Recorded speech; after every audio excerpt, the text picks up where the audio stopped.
देवादि देव महादेव गुरु के चरण में कोटि कोटि प्रणाम करता हूँ। हमार प्रणाम के स्वीकार करी। माँ भगवती गौरी पुत्र गणेश के चरण में कोटि कोटि प्रणाम करता हूँ। धरती पर बैठल धरती माता के चरण में प्रणाम करता नहीं, हमार प्रणाम के स्वीकार करी।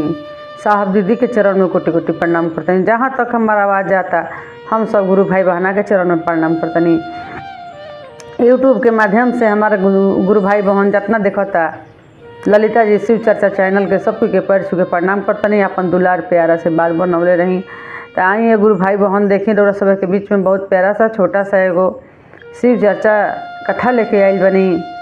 कथा सुने के चाही तो अंत तक सुने के चाही, अंत तक सुनम तबे रौरा कथा के फल प्राप्त होखी। आधा अधूरा ना कथा सुने के चाही, ना तो शिव गुरु के अपमान होखला। ऐसे सुने के चाही तो पूरा सुने के चाही। तो देखिए गुरु भाई बहन अच्छा लगी तो चैनल के सब्सक्राइब करम, वीडियो के लाइक शेयर कमेंट कर मत भूलब। कमेंट में जरूर हर हर महादेव लिख के डालब। तो देखी महादेव गुरु के कृपा से एगो गांव में एगो गुरु बहना रहत रही। उनकरा एगो बेटी जन्म लेले रही। उ गुरु बहना बहुत गरीबी स्थिति से रही। एगो पुत्री के जन्म देली। जन्म देला के बाद में बेटी धीरे धीरे बढ़ते गईली। कुछ दिन के बाद एगो बेटा भइल वही घर में। भाई बहन दूगो हो गई लोग। स्थिति जो रहे सो रहले रहे। तो समय निकलते गईल। देखी कुछ दिन के बाद उनकर माता पिता मर गुलन जे जन्म देले रही। धीरे धीरे करके समय बीतते गईल। दुनों जना के देहांत हो गईल। जब देहांत हो गईल उ लड़का रहन, लड़का के बियाह शादी हो गईल। अपन कर लेलन शादी विवाह। कैला के बाद में उ लड़की रही जवन उनकर बहिन बकरी चरावे जात रही। बकरी रहे वो घर में, बकरी चरावे खातिर जात रही। बकरी चरावे जात तो जौन भौजाई रही कहत रही भौजाई कि तू अपना बहन के माना कर दो, पढ़े खातिर भेजाता, बकरी चरावे खातिर भेजल जाता। पता ना कहाँ चल तारी, कहाँ से आओ तारी, कब लौट तारी, कुछ पता नहीं के चलत। उ तो जात रही शिव चर्चा में। शिव चर्चा में जात तो सब गुरु बहना लोग से कहस कि ये गुरु बहन हमरो के ज्ञान दे दी। शिव गुरु के 3 सूत्र के पालन कैसे कइल जाला हमरा के समझा दी जा।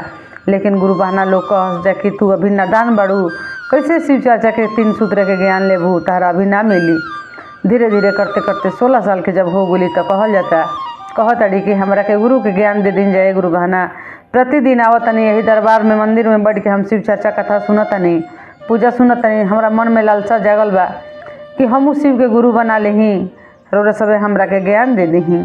गुरु बहना लोग कहल कि लड़की रोज रोज जिद करती है शिव चर्चा में आवे खातिर, गुरु के ज्ञान लेवे खातिर, दे देहला में ही ठीक बा।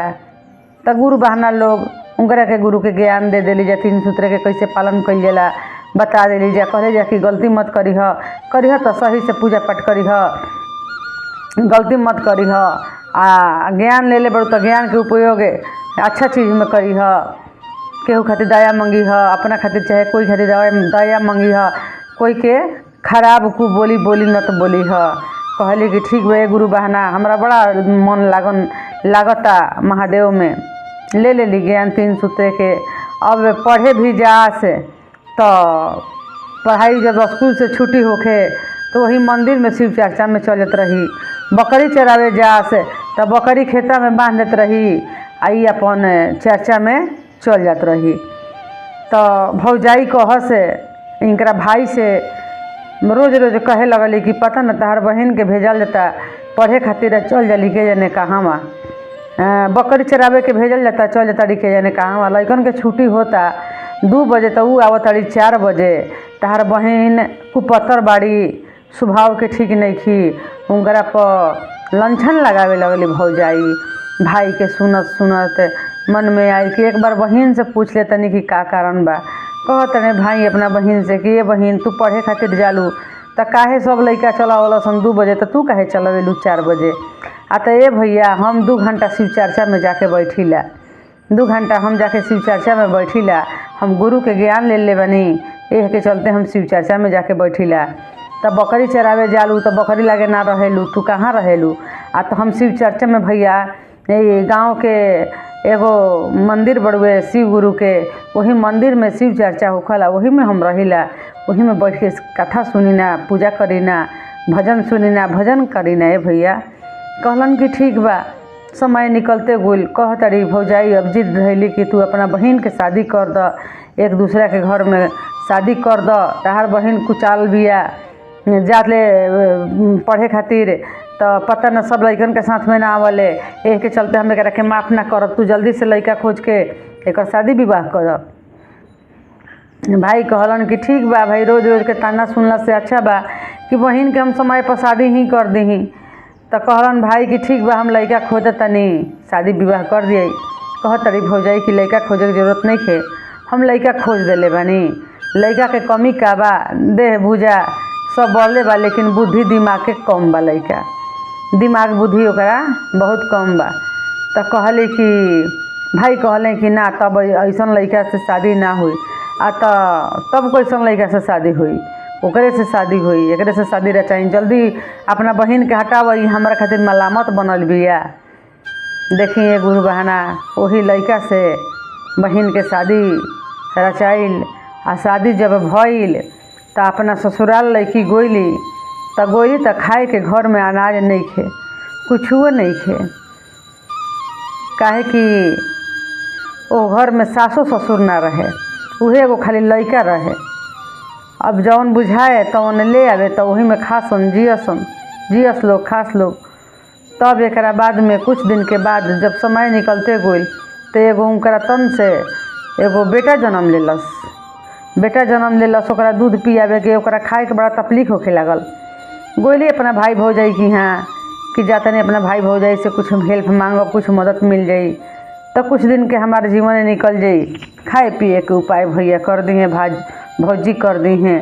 गोइल बड़ी है गुरु बहना अपना मायके में, आ जाके अपना भाई से सब दुख गावत तारी, भौजाई से सब दुख गावत तारी कि भौजी दुख के मारा लाइल बनी, खाए के घर में अनाज नहीं खे, भूखे छछन तनी जा। तो भाई कहलन कि भौजाई से कि देखी कोई भी भाई बा तो भौजाइए से कहेला कि हमारा बहन के हई दे दो, अपना मर्जी से उठा के देवे के अख्तियार ना रहला, सब चीज़ भरले बा, लेकिन भाई अपना से उठा के ना देवेला। ले भौजाइए से कही जब बहन के देवे के रही तो बहन के देवे के रहे तो कहता अपना पत्नी से कि एक काम कर, बहनिए आइल बिया, दुख के मारल बिया, एक घरे खाए के अनाज नहीं खे, एक बोरा चावल कस के हमारा बहन के दे दो, कुछ दिन समय एकर निकल जी खा पी के। तो उ का कैली कि एक बोरा चाउर के जगह पर एक बोरा धान के छिलकोइया भर देली, वही में धान के जौन भूसी होखेला वही भूसिया एक बोरा कस के धर देली, दे देली बहन के। बेचारी बहन के पार पर उठैली, लेके अपना घरे चलेली ससुराल। ले बताड़ी बोरा खोल ताड़ी तो खाली असही धान के छिलकोइया खखरी बड़ुए। तो कहल लोग कहतरी कि कैसे में से धान निकली, चाउर निकली। अगल बगल के लोग कहलस कि ठीक बा, हो सकता कुटबू तक निकल जाई, एकरा के कूट के देख, खखरी बड़ुए, खखरियों में से चाउर निकलेला। अब कूटे लगली ये गुरु बहना ढेकी में। जब ढेकी में कूट ताड़ी तो खाली चाउर दाना निकलता, ओकरा में से फटक ताड़ी कूट के तो चाउर के दाना निकलता, बड़ी दाना निकल। करते करते बोरा के बोरा छली लगा देली, एक बोरा भूसी में उनका इतना ना धान हो गल कि कहे लायक ना, इतना चाउर हो गल, बहुत चाउर हो गल। चौरा के का कैली कि अब चाउर बहुत खाए से भी बेसी हो गल, तो चौरा के का कैली कि और कुछ बेच देली, बेच के अपन घर महल बनवा लेली, घर महल बनवैली, पहने ओढ़े के कपड़ा लाता सब कुछ कर लेली, लड़का के किताब कापी पेंशन कलम सब ले लेली, जिए खाए लगली बड़ा चैन से। वही पैसा धान चाउर बेच के वो अपना पति के इलाज करा के उनका सब ठीक ठाक करवैली, बीमारी जो भी रहे ठीक हो गलन। उनकर पति कमाए खाए लगलन, दोनों मियाँ बीवी बड़ा खुशहाल से रहे लागल। भौजाई के ने गरीबी स्थिति आ गई, तो भौजाई कहताड़ी कि उनका भाई से कि देखी ना ढेर दिना और बहन के गोइला हो गइल, जाई तनी हाल पता ले आई। बहनिया घरे जाके कही कि हम उनकरा के एक दिन देले बानी तो वो हमारा के दीहे नु, हमने के अब स्थिति खराब हो गइल बा, जाई देखी अगर उनकर स्थिति ठीक हो तो रौरो ले आई। हम तो देले बानी तो हमरा लेवे के हक बनता, तो देले का रही भूसा। ई दिमाग में ना रहे कि हमरा के भूसा उ दे दी तो का होखी। लेकिन बहन ऐसा गलती कभी भाई भौजाई के साथ में नहीं कर सकत। तो देखी जब भाई गइल बन बहन के यहाँ पहुँचल बड़ाए तो कहत बहन से कि बहन से सब स्थिति बतैलन अपन कि गरीबी आ गइल, इतना हालत खराब बा, घर में खाए के अन्न दाना नहीं के। बहन का कहले बड़ी कि एक बोरा चाउर कस के खूब बढ़िया से चाउर दे देली, धान दे देली, पैसा रुपया दे देली, कुछ बना के दे देली कि ले जाए भैया घर में हमार भाई भतीजा सब कोई खाई, भौजाई खाई, ले जा भैया घरे। भाई लेके चल गइलन, खाए पिए लागल लोग, कुछ दिन सुखी पूर्वक से चले लागल। फिर कहत रही भौजाई कि एक काम करी ना, अपना बहन के बोला ले, बहुत ढेर दिन हो गइल देखला मिलला के जाने कैसन बुचिया भइल बड़ी, तनी बोला ले आई। तब जाके अपना बहन के बोलल बन लिया लेवे खातिर कि चल तहार भौजाई तहरा के बोलावत तारी, चल के भौजाई से तनी मिल ल। गोइल बड़ी अपना भौजाई की हाँ, भौजाई लगे गोइली तो भौजाई अपन जौन खातिर भाव करे के रहे तौन कैली। कहत रही कि ये ननद तहरा से तो हम बहुत ज़्यादा गलती कैले बनी, अन्याय कैले बनी कि तहरा के हम भूसा कस के देले रही, तू हमरा के चाउर देले रहू। हमारा गलती के क्षमा कर दो, हमारा गलती के परिणाम हमरा के महादेव दे देले बनी। तो कहली कि ए भौजाई तू तो सब कुछ जौन कैलू तौन ठीके कैलू, कैसन हमरा के खोज के बियाह कैलू, ना बुद्धि के ना लूर लक्षण के, लेकिन वो सब ठीक हो गई महादेव के कृपा से।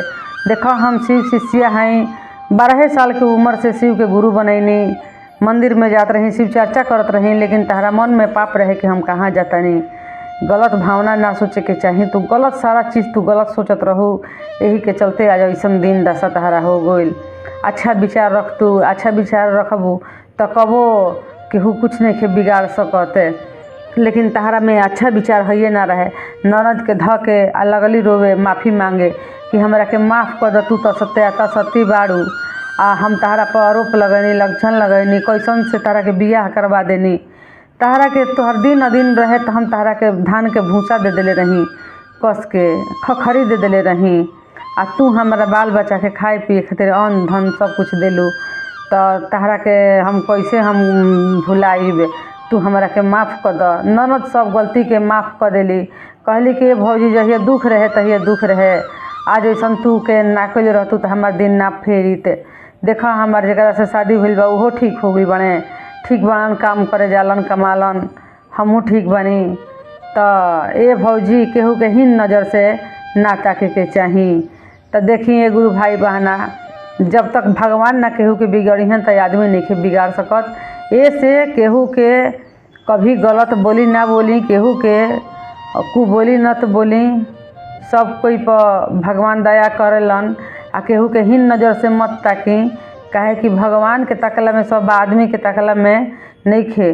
कहल जाला कि आदमी के बोली में आवाज़ रहेला, लेकिन भगवान के बोली में आवाज़ ना रहेला, ताकत रहेला। ताकत के साथ महादेव दया करीला, आ जरा पर दया हो जाई ओकरा के कहे के नहीं कोई जीवन धन धान हो जाई है। तो इतने कह के अपना कथा के समाप्त करो तनी। हर हर महादेव।